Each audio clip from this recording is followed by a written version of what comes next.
Hey everyone, Mike's here. This time I was creating logo design in Illustrator for my UpWork client.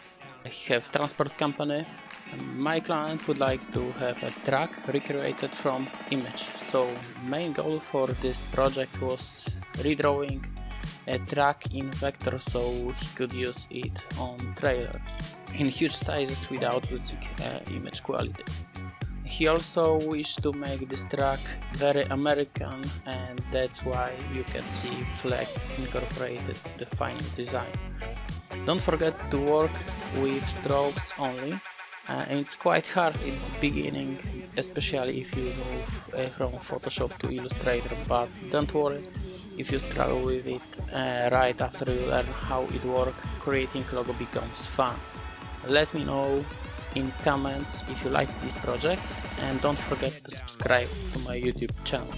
See you in next videos.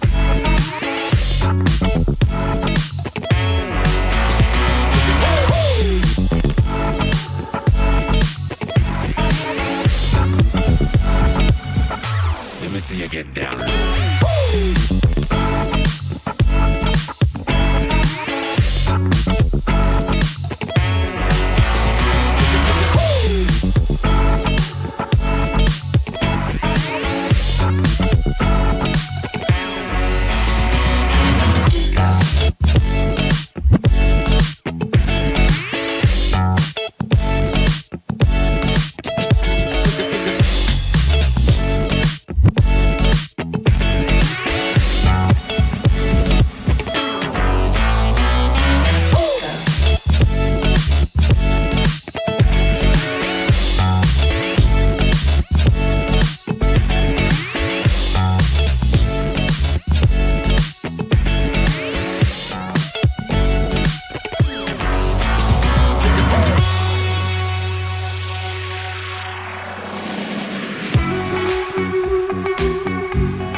Let me see you get down.